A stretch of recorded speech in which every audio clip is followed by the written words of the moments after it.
Well, all right. It is 8 o'clock and we'll get started. We've got a couple of housekeeping announcements that we have. So I just want to say good morning to everyone. We are so glad you're here on this monthly ABIN webinar. We want to remind you that this meeting is being recorded. So we will be posting this to our website along with slides from today's presentation. And this way you'll be able to reference back to that information. I know sometimes I like to go back and listen to things a couple of times or, look at information just because it's a lot to take in sometimes when we're listening early in the morning. Although I have to say, 8 o'clock in the summer doesn't feel nearly as early to me as 8 o'clock in January when the days are short. So, um, all right. With that, we want to let you know our next monthly webinar in August. The ABIN team will be doing a training on Youth Expert that will be screening, brief intervention, and referral to treatment. So please don't hesitate to come back, check that out. This is a reminder you can receive a free CEU for today's webinar. Jenny will be posting that information at the end of the webinar. And so now I'm going to go ahead and we've got a brief bio for Chris. I'm going to tell you a little bit about him. We are so excited that he is here. We have Chris Thompson with us. He is the founder and CEO of Sober Sidekick, a pioneering digital recovery platform that has transformed the landscape of addiction treatment. Since its launch, the app has achieved over 600,000 downloads and boasts a remarkable 68% reduction in relapse rates among users who engage with the community frequently.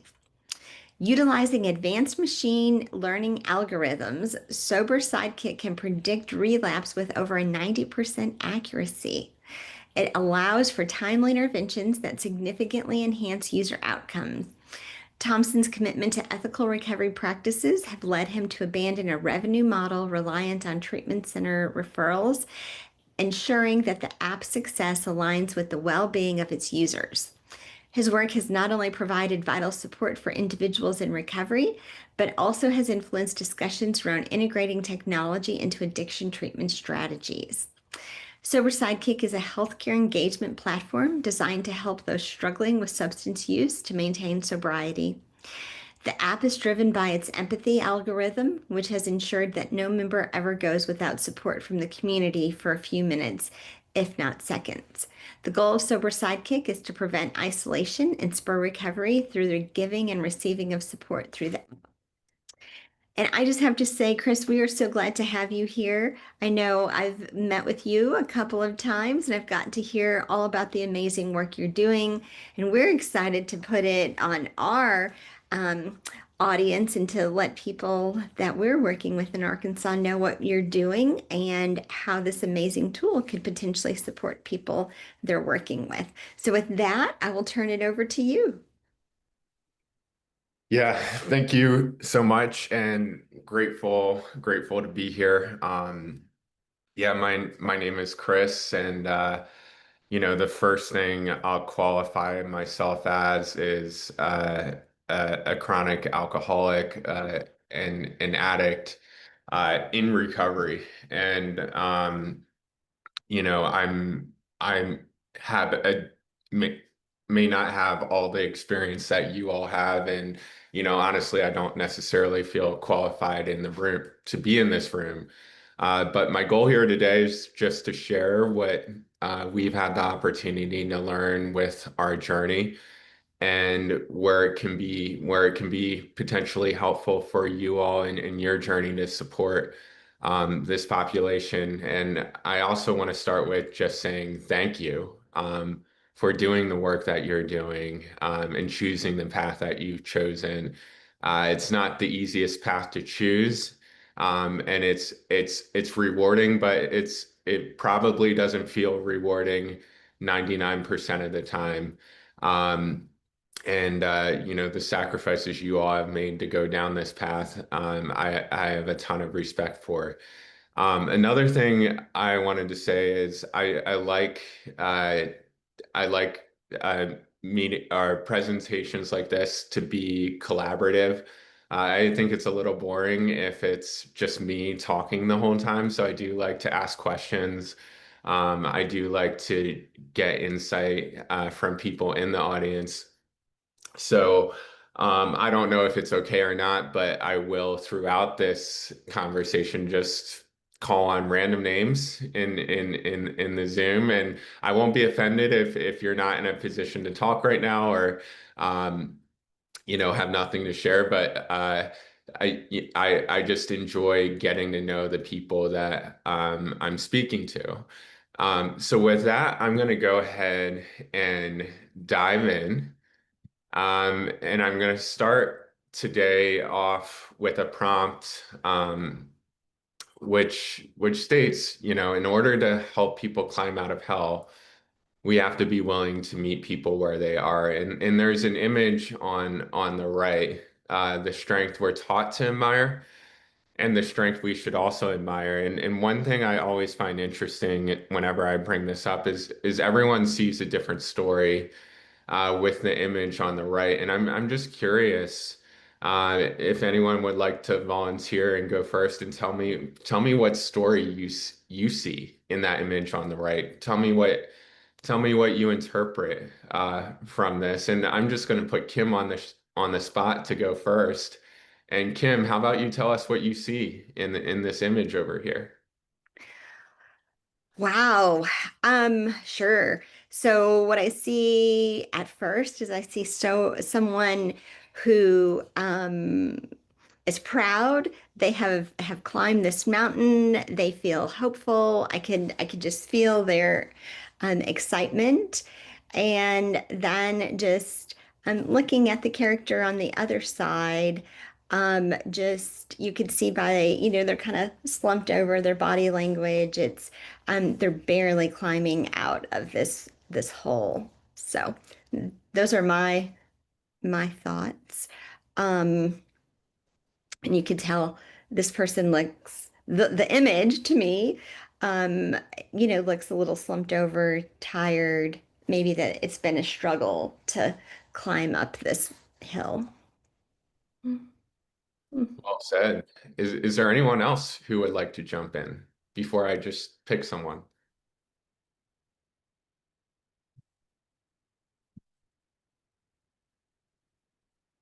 Well, I'm curious if And I was yeah, just going to say we have a couple comments in the chat. oh, yeah.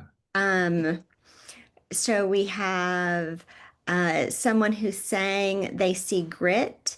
We have another person who says, um, I only want to see the comment, I only want to see people when I have total victory. That someone is saying they're climbing to level ground. Someone says they see the heart of peers. Another person, the struggle not to sink or fall back. One more, the right image to me shows someone in a process like we all are, but making progress and working hard towards their goal just the same. Um, on the left picture, I see someone who's overcome an obstacle. On the right, I see someone who's been at the bottom and climbing out of it, the growth in the climb. And Beth, I don't know if you have a comment. I do. So I'm an encourager by nature, and I think it positively reinforces the importance of encouraging people when they're near the end, and he could so easily give up at this point, but with a little encouragement could reach the goal. So Yeah. Like that. Well said, Beth. Yeah, thank you all for contributing in the chat. And I agree with all these things. One of the things I see is I see that we're all both stories, but oftentimes we only present one story publicly, which is the story on the left. I went to college, I got a degree, I got this great job, and, on to the next thing, got a master's, and here I am today. But then there's the other story that we all have, where life has its peaks and valleys, that we don't necessarily share all those valleys publicly. Um, there's a story that, others see, and then there's the reality, which is the story on the right, which we all have that story on the right. Um, another thing I see is a comeback story.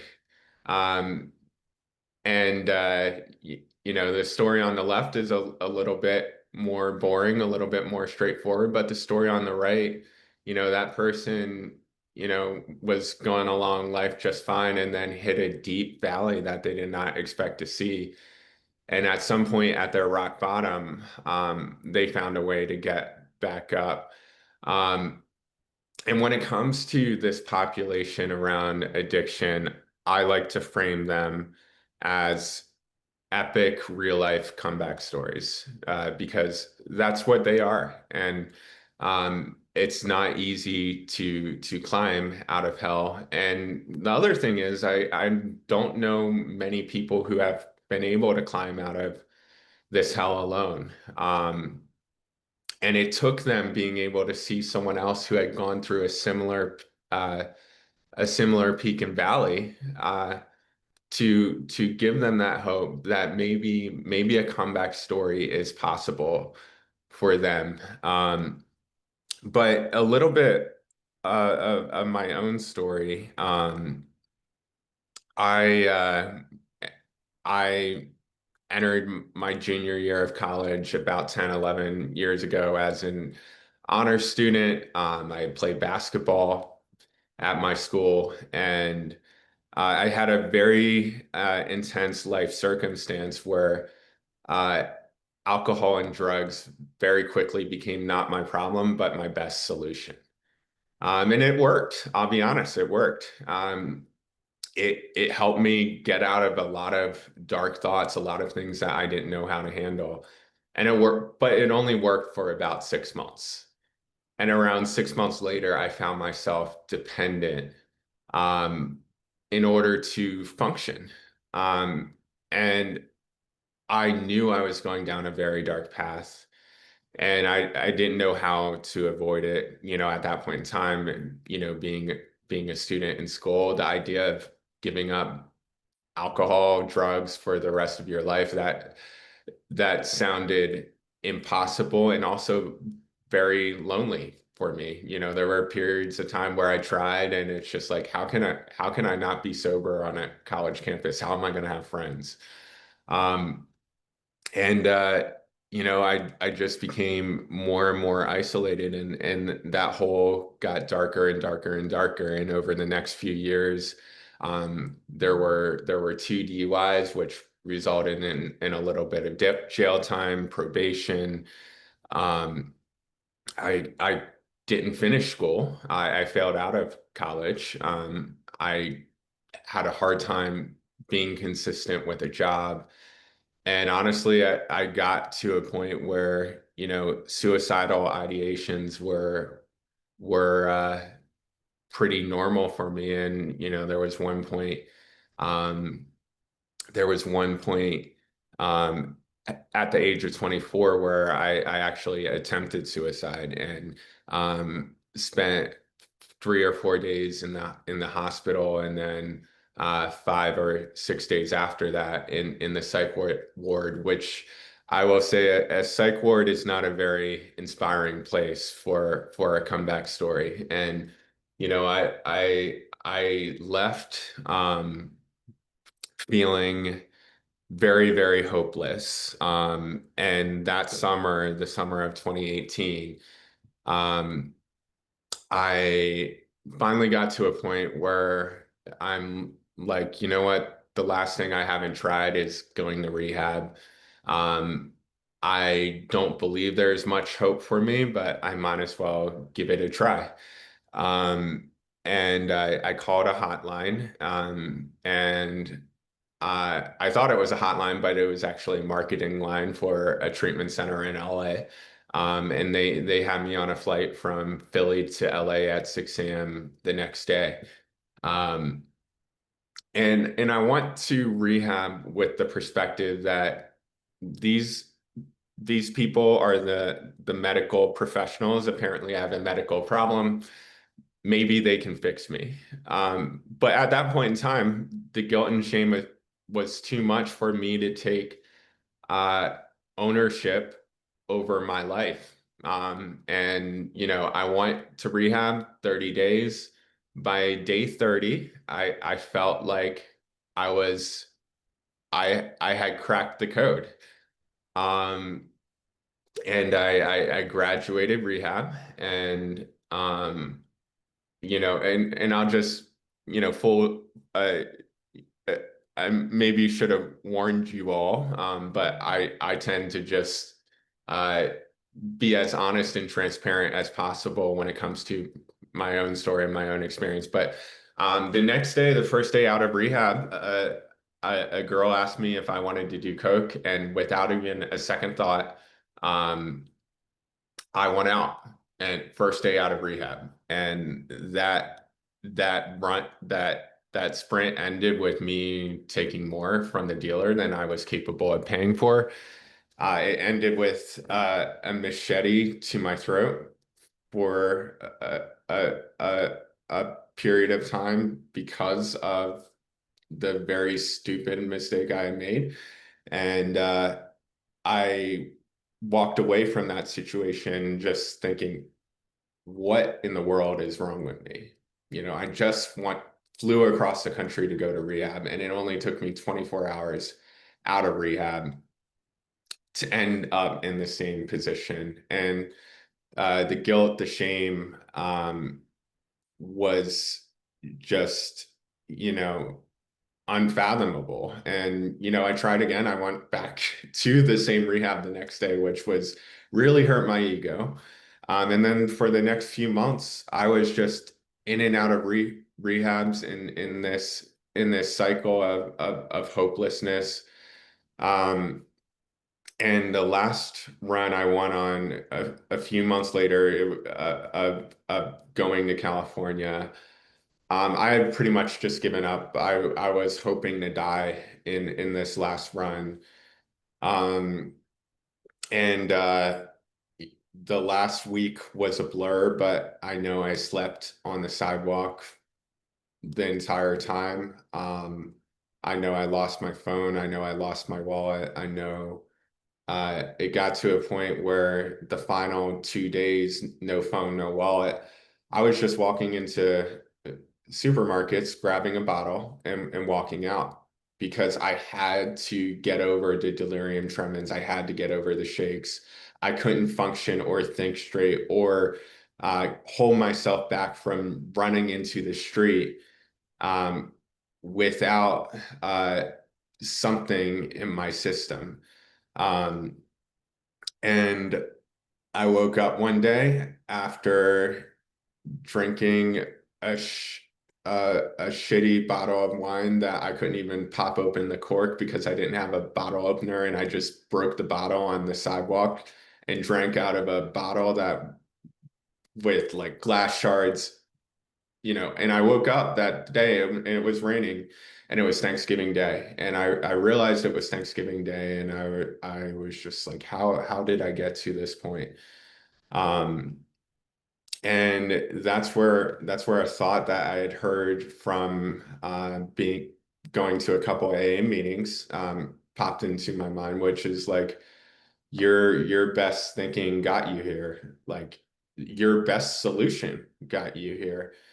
And I also remembered something that I had heard in a podcast a long time ago, which was, there's a big difference between fault and responsibility. Fault is driven by guilt, it's driven by shame, versus responsibility is driven by ownership. Um, and I spent years of my life trying to figure out whose fault it was that I'm an addict. Is it my fault? Was it the people who hurt me's fault? Whose fault was it? And then I asked myself, like, what if I what if I could just leave that fault behind and just take responsibility and accept the help? And that day, two of the people who remain my best friends, who were just addicts and alcoholics in recovery, just a few months more than me, um, came out, found me, met with me, sat with me that day, and they gave me hope that that day could be day one of my comeback story. And they got me into help for the last time, um, got into a rehab for the last time, and, went into it with a new perspective of, I'm here to just own my recovery. I'm here to learn. I'm here to accept and, set my ego aside. And that began a journey that I never ever could have imagined at 24 at that point in time. Um, and around 1 month in, I graduated rehab for the last time, was in a sober living. And I began to think about, those people who were there for me at that rock bottom. And, those people who helped me climb out of hell. And I started to think about, why did it take me so long to be willing to take the steps that I had taken over those last 30 days. And I knew that my pride, my ego, my guilt, my shame was a huge factor. I knew my isolation was a huge factor. And I asked myself, like, what could be created to where the barriers to entry for my own recovery journey might have been lower, to where I wouldn't have waited until my life was destroyed. What could be created for others so that others don't allow themselves to go through the same amount of suffering that I allowed myself to go through? And, getting into the problem here that Sober Sidekick is built to solve. We all know a lot of these stats. We know that 40 million Americans chronically battle addiction. We also know that 6 out of 7 of them never receive help in a clinical form. We also know that around 95% of those who do go to a rehab relapse within a year of completing that clinical trip. And we know that around 43, $45 billion is spent every year just on the cost of treatment, rehab, inpatient, outpatient, where majority of the people are relapsing. And that's the problem I wanted to see if we could address, because simply put, relapses, suicides, overdoses, these are things that don't happen in rehabs or therapy sessions. These are things that happen when people are alone. And, I'm not here to try to, make any case against rehab or outpatient or any of these things. These are things that were huge parts of my journey and incredibly valuable. And these are things that are needed, absolutely, absolutely needed. What I'm simply just trying to call out is, what can we do for those people in those moments of isolation when they're on the verge, um, where they're in those moments where they have all the knowledge that they've learned from rehab, but they don't have the accountability that they had while they were in rehab. And you know, simply put, from our perspective, these people just like me who are chronically fighting this battle, um, they're failing because of the moments of the journey where they're walking this journey alone. Um, So what I decided to do around 30 days into my recovery journey, I had no expectation that this would go anywhere. I was mainly building this for me. I wanted to learn how to build an app, and I'm like, what if I could build an app that could uh, use karma to guarantee that no one goes without support. So what I mean by using karma to guarantee that no one goes without support, um, what I had seen in AA, what I had seen in NA, what I had seen in recovery communities is this willingness to give to receive. This willingness to reach out to the newcomer because, and those people who reach out to the newcomer, what they say to the newcomer is, I'm doing this to save my own life. I'm doing this to save my own ass. By helping you and by supporting you. This is what I was hearing throughout my 30 days of my first 30 days. By helping you and supporting you, I'm actually helping myself. And I decided, what if we could build an app around that value proposition where in order to receive support, you give it away. And then I thought about it and I'm like, if it were structured the right way, no one would ever go without support because part of the process of using the app is by giving away first. Um, and this is so launched the first version of this app. It was a terribly designed app. It was very, very buggy, but it had that simple value proposition. You got to give it away to keep it. And launched it the day I got my 60-day coin in AA. And what was amazing to me was people actually used it and people were finding it. And it was only like 5 or 10 people a day who were downloading it, but then they stayed and they gave support. And a week in, there's this community of 20 people that I don't know who had found the app, like living in a random town in Texas or a random town in around the country, just 20 people who had found this app and were supporting each other every day. And all of a sudden, I had this community in my pocket that was holding me accountable day in and day out. And no matter what time of day, someone was there to support me. Um, and I began to realize there might actually be something here. And just a true story pulling from the platform. A member writes, I just signed up for this. I'm not doing well. I've never been like this before. The last year has been the worst by far. The drinking is getting scary. I want to stop so much, but I don't. There's so much I've tried. I've even prescribed medicine to help you not crave alcohol, but I never took it. I'm going down the rabbit hole.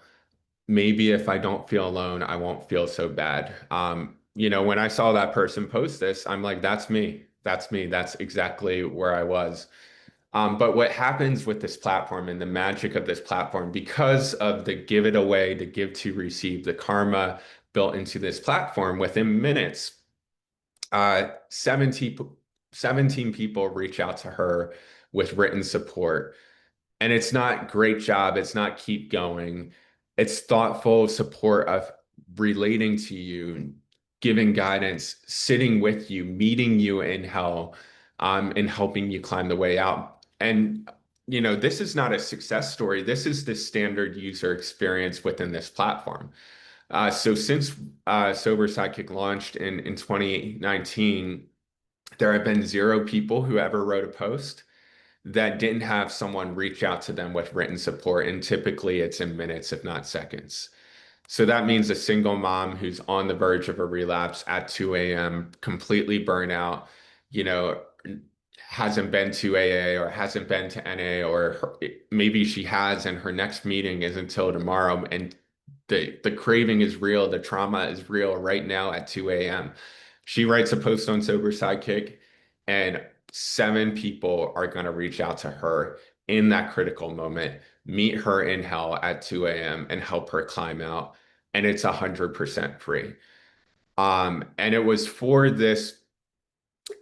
out of this value proposition where this platform began to grow. And a couple years into my own recovery journey, the platform had grown to 75,000 members.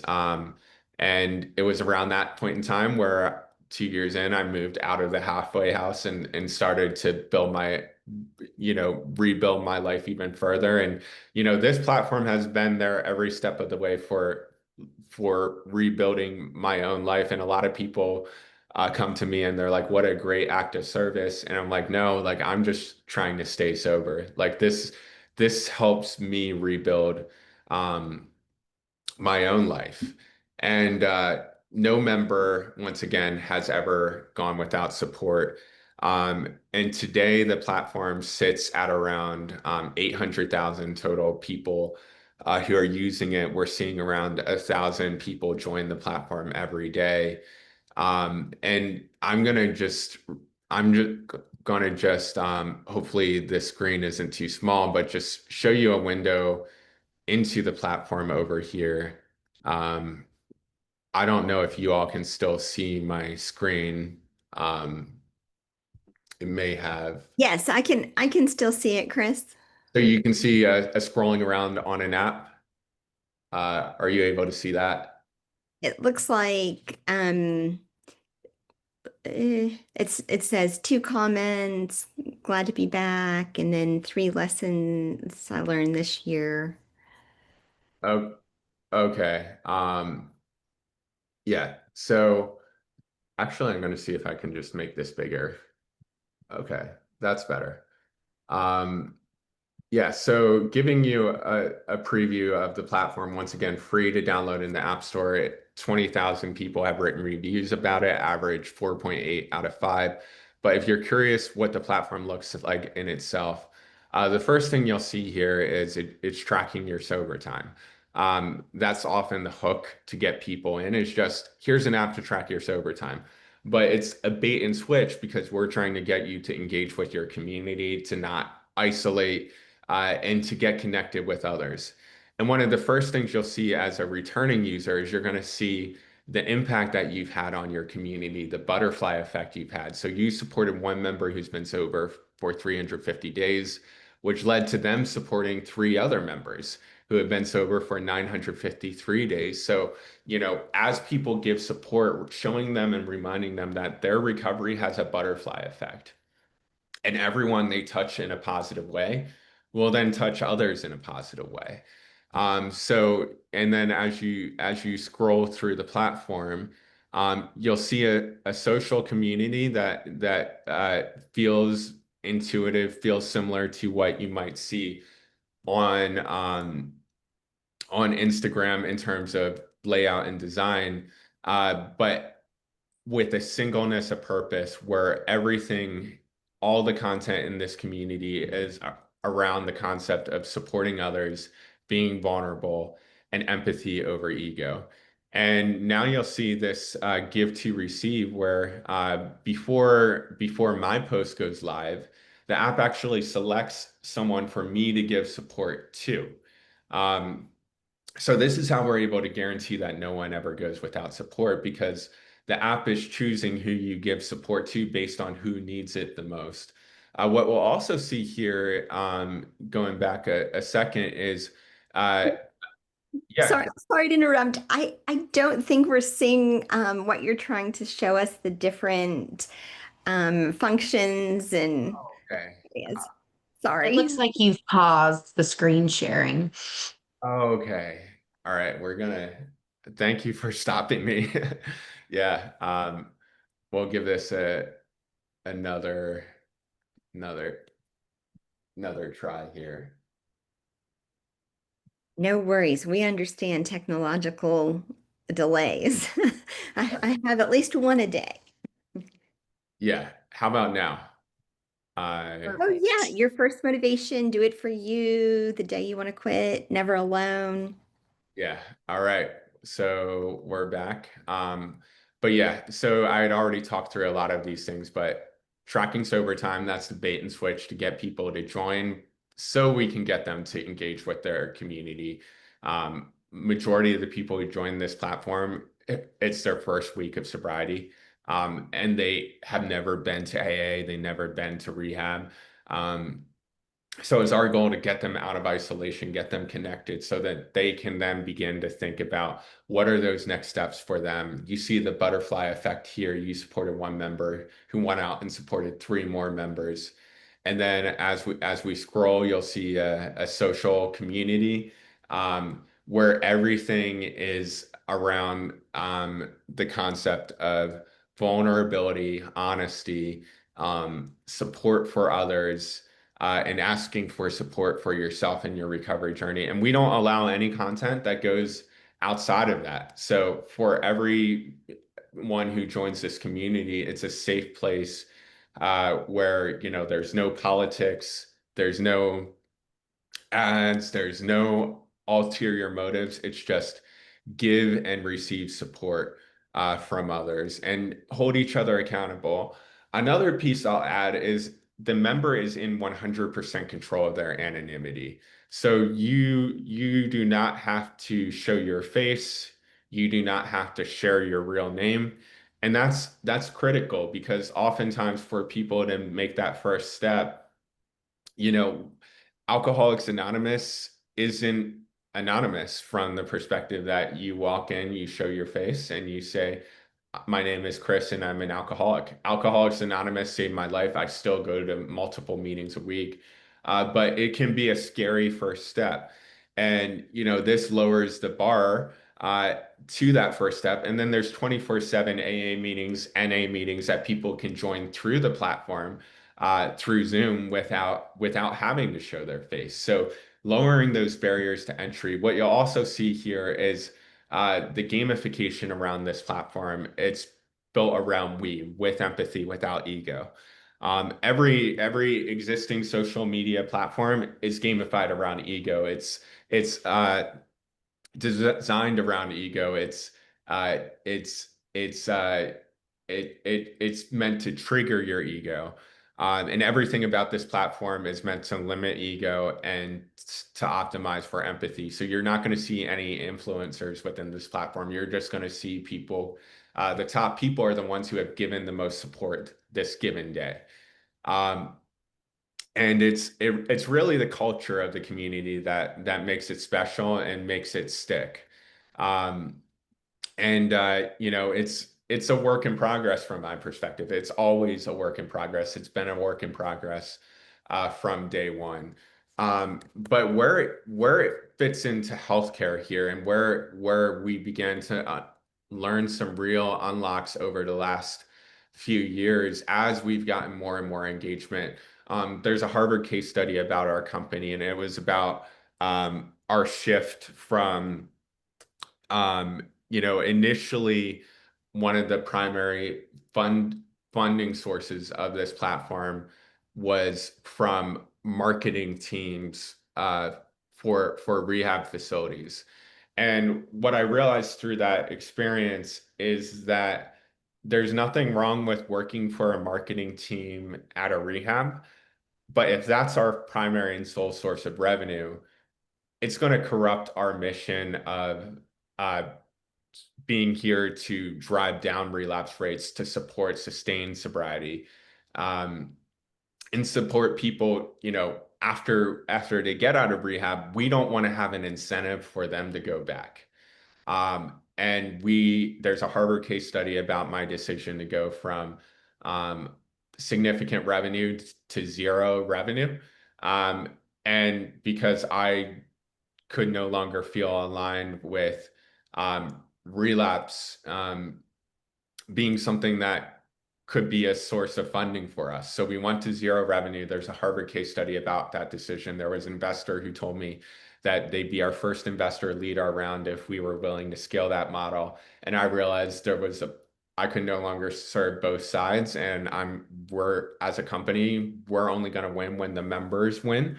And we removed that revenue model and decided to focus on how can we create a path where uh, we are funded based on our ability to reduce relapse rates, and we are funded based on our ability to help providers reduce relapse rates. And we worked with a third party, and we were able to prove a 68% reduction in relapse rate by the fifth time someone engages with their peers within the platform. And how we're able to do that. So as you can see within the platform, one of the key features is tracking your sobriety. So there's a very clear objective indicator when someone changes their sobriety date on Sober Sidekick to today that a relapse happened. So that's how we're able to measure relapses. And over the last 12 months, our sample size for the last 12 months is over 123,000 people who have reported relapses into the platform.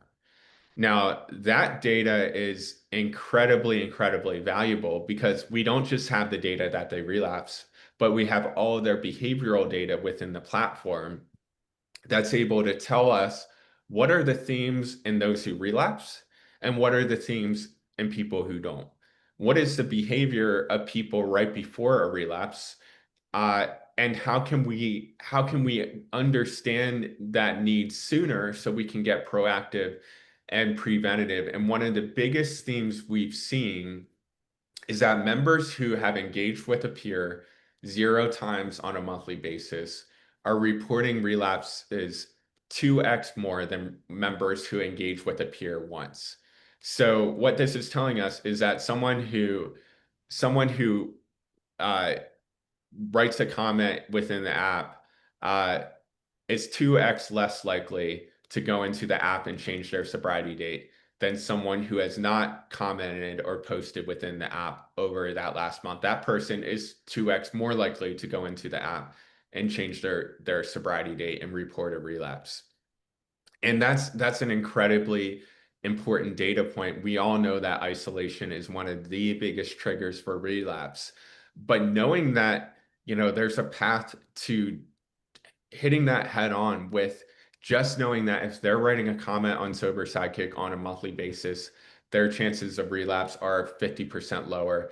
And then we see an incredibly strong, this is real-time data, we see an incredibly strong linear correlation to the more you're engaging with your peers, the less likely you are to report a relapse. Now, this is one of hundreds of data points that inform whether or not someone is heading down the path of a relapse or on path for sobriety. But knowing that a comment is so important, we design our entire onboarding experience to how do we get someone from downloading the app to writing their first comment in a community of people that they know no one. And currently, very proud of this metric, but we're getting 16% of people who download the app to actually have a written peer engagement within 24 hours of downloading the platform. We've all heard of the show, The First 48. When it comes to if you don't find someone within the first 48 hours who's gone missing, odds of finding them in the future are way lower. We view sobriety the same way.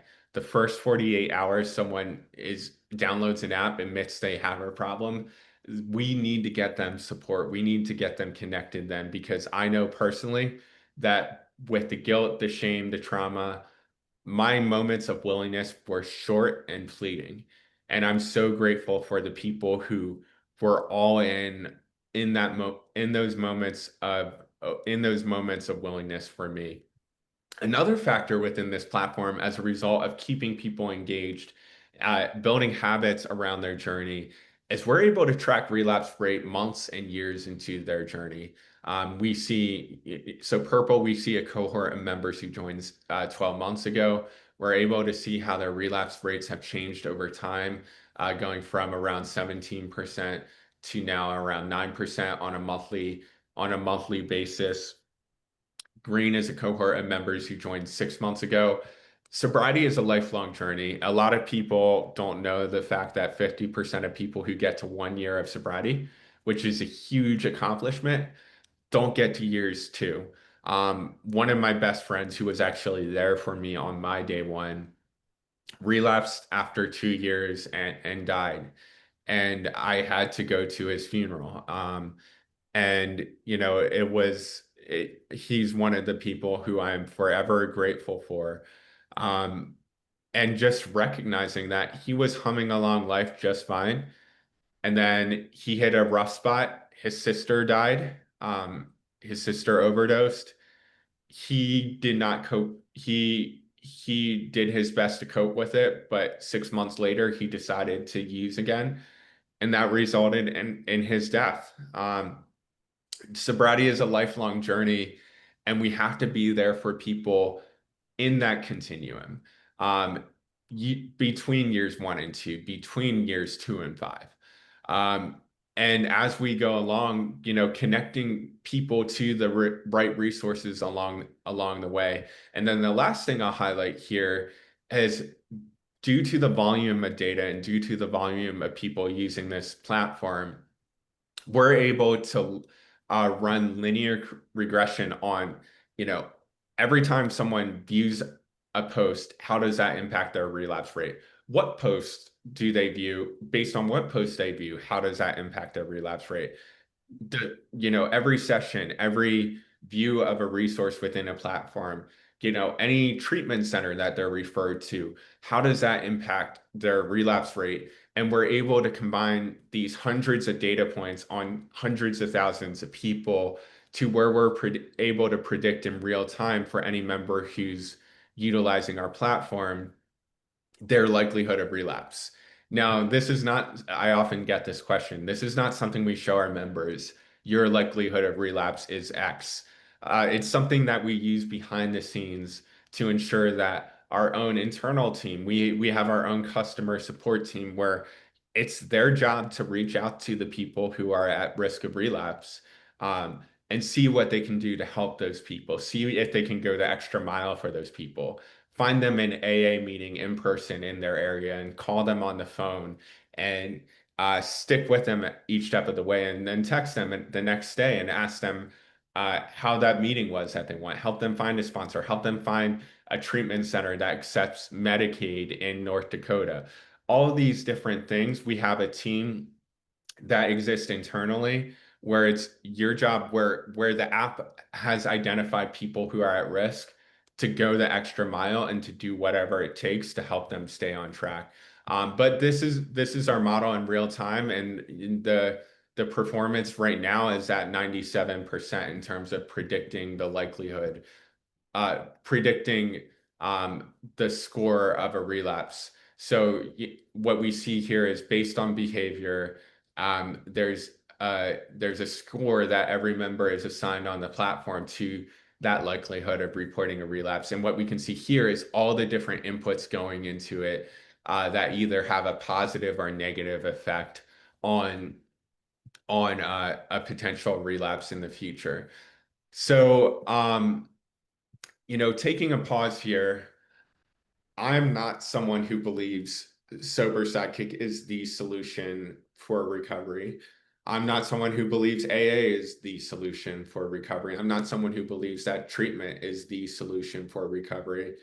When majority of the people who start a recovery journey are relapsing, everything is part of the solution, and everything we can do to connect those pieces together, to learn and leverage the learnings across the board and to collaborate and to partner so that less people relapse and so that more people stay on their path, so that someone is connected to a incredible outpatient near them when their risk of relapse goes up on Sober Sidekick, or so that person after outpatient is connected to a virtual peer support community that's there for them at 2 a.m. And one funny story is we have people who are now married and have kids who met on Sober Sidekick, which is an incredible thing for me. I met a DEA officer who told me that Sober Sidekick saved his life because it was there for him when he was not willing to admit he had a problem because of the risks that would have on his career. There's military bases where we've received calls from military officers stating that this platform is growing like wildfire because people in recovery in the military are afraid of going to AA meetings because if word gets out that they're in recovery, that's a risk on their profile in terms of their opportunity to advance and for higher rank. And this is not the solution. And it's our goal to just be a part of the solution and to use our learnings to partner with the right clinicians along the way, the right organizations along the way, the right nonprofits along the way, so that for the member, they don't call a hotline from a case management plan on their insurer and be given a list of resources and have no idea what to do from there. It's our goal to guide, to walk each member each step of the way so that they're never alone, so that they never feel forgotten, and so that they know that no matter what, there's an entity that has their back to help them uh, find the next resource to maintain and continue their sobriety. So with that, I'm just very, very grateful for the time to an opportunity to share our work with you. We're a work in progress. We'll always be a work in progress. Um, and I learn from people like you all every day. And yeah, I think we'll take the final 5 to 10 minutes for Q&A. And any questions that you all may have for me, or thoughts or follow-ups that I could share post call. I also recently gave a TEDx talk a few months ago, um, and I'm going to put a link to that in the chat in case any of you all are interested. I go a little bit deeper into the empathy algorithm in that TEDx talk. So glad to share that with you all, but just so grateful for this opportunity to share our work with you all today. So with that, I'll pause for Q&A. Michael, your hand's up and ready.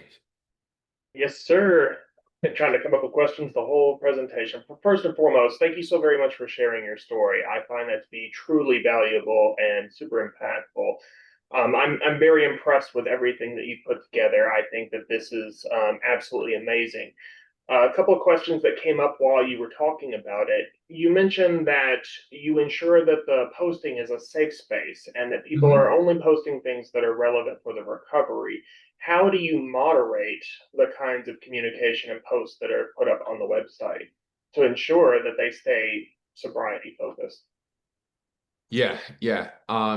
So we built algorithms over the years that have gotten smarter and smarter to flag and remove content that isn't aligned. But what I'll say is it's not all sobriety related. It's often in fact 80% of the posts are about family or jobs or careers or relationships or all these different things that are triggers for people. But in terms of what's out of bounds, we are very, very stringent on anything that goes out of bounds of, whether it's advertising or promoting something that isn't a resource, or trying to hook up with women, or, being here for the wrong reasons, all the politics, anything you might see on Facebook.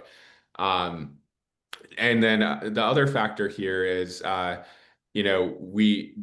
algorithm has rules where based on the type of content, we'll ban someone forever from the platform, so that, ability to harm the platform goes away immediately before anyone even sees the content. So we have these algorithms running behind the scenes before something goes live to ensure that, for one, the right content is here, and then any people who might be here for the wrong reasons are immediately removed. So this is an app where you're not going to deal with scammers from other countries in your DMs. For women in early recovery, they're not going to have to deal with men. In AA, there's the 13th step, which I'm not sure if any of you are aware of it, but in AA, they call it the 13th step when someone with experienced sobriety targets someone in early sobriety, from a relationship perspective. And, these are all things that from a singleness of focus and purity of the community, where we just don't allow and are incredibly proactive on those things. So I hope I answered your question. Yeah, absolutely, absolutely. At the risk of being pertinent, can I ask one more? Yeah. I just downloaded and installed the app, and I saw in there that you had a feature which was 24/7 access to NA and AA meetings. How are Yeah. you able to facilitate meetings on a 24/7 basis? So we actually don't facilitate those meetings. AA itself facilitates those meetings, and then NA itself the AA.org home group, and it was a resource that was created during COVID. We just link people to it. So, within our platform, and also depending on your location in the resources section, you'll see like if we partnered with a Medicaid plan in that state or a local provider in that state, or a local nonprofit in that area, which we're still in the early processes of, you're going to see those resources in that resource section as well. So yeah, and someone asked in the chat, we host an Arkansas specific AA meeting.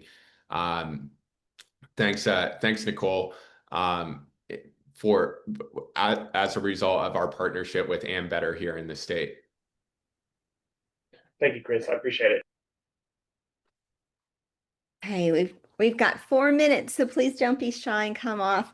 A couple of themes that I have seen in the chat. One was, is this app only for people 18 or older?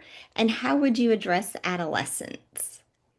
Yeah, so we people who are under 18 can actually download and use the app, but we don't market to anyone who's under the age of 18. So we have seen adolescents utilize this platform in a positive way. And one of the things for people I've often heard from parents of adolescents is like there's no place for them to go to talk about what they're dealing with, especially the younger you are, the less people in your circle are sober or have any need to be sober.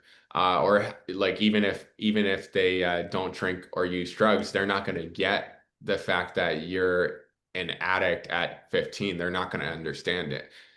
So we don't market to adolescents, and because we know that that's a population where you have to be very, very thoughtful of, but we have seen many people under the age of 18 utilize it, and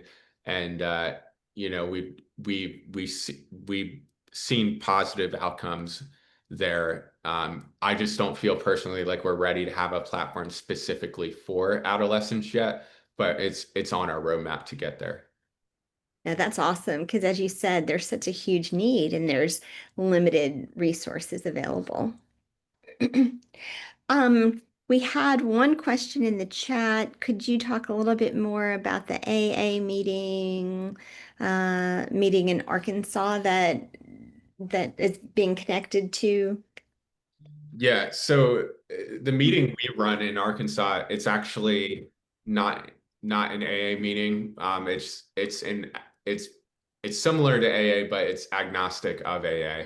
And it's run by our recovery navigation team, which is heavily focused on our Arkansas population. So Christina, which a great story about Christina is she actually downloaded Sober Sidekick on her day one 3 years ago and has now been sober for 3 years and is a recovery navigator within the platform.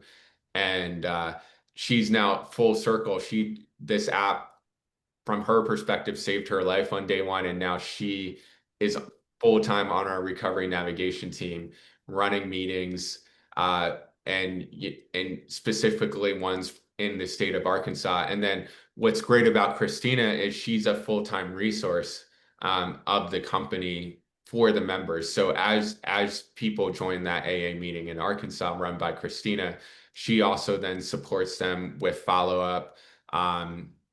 If there's a need, like, the role for Christina is if there's a need of a resource, find a resource, whatever it is, whether it's I need to find a local meeting for me here in Bella Vista, or I need to I need to get into outpatient, or Christina is there to find a resource, whatever that resource is, whether it's a resource that we're partnered with someone or not.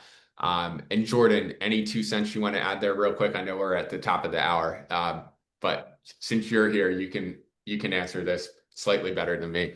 Yeah, well, I dropped the meeting details in the chat. So the Arkansas Peer meeting is every Monday night from 7 to 8 p.m. And if you're interested in attending it or have others that are interested, I'm also going to drop in Christina's email. You can email Christina Peterson at Christina@sobersidekick.com. And we'll want you to download the app, but once we get you on, we can make sure you get invited to the meeting every week. That's amazing. Thank you so much for sharing that. One of the things I just wanted to say, we all know Arkansas is a very rural state. And so sometimes what we hear is in our rural communities, it's really challenging to access recovery services to get support. You talked about that, anonymity piece. And this is a way for people, at least initially, to reach out and to get some support, connect with maybe your peer navigator and get some guidance. And so I just want to say thank you for all you're doing, this amazing work. This is going to be a huge resource for Arkansas, and it's a way for us to reach out and help our rural communities, not just rural communities, everybody, but I think it's particularly when people can't get any other type of support. This is truly amazing. We all have smartphones, and so um, it's right there. Yeah, and I am putting Jordan and myself as email in the chat for additional questions that might come later. I will say, not to put you on the spot, but Jordan is more responsive than I am on when it comes to email. But I won't deny that. yeah, I get back to people eventually. It's just the mountain of emails to comb through each morning with spam and all these different things. So I'm working on it. I'll do better, but I'm just saying if you CC Jordan, you're going to get a faster response. So both of our emails are in the chat, and I'd love to continue to engage with you all. And we will answer any questions that you all follow up with. Awesome. And we will be putting this on our website. The recording will be on. So if you want to share with your friends, please do that. Know that his TED Talk is available. Google it. And let's roll these resources out to Arkansas. Well, I'm so grateful for the opportunity to share with you all, and have a fantastic Thursday. Weekend's almost here. You're almost there, guys. We almost are. Thank you, Chris. Have a great day. All right. Bye-bye.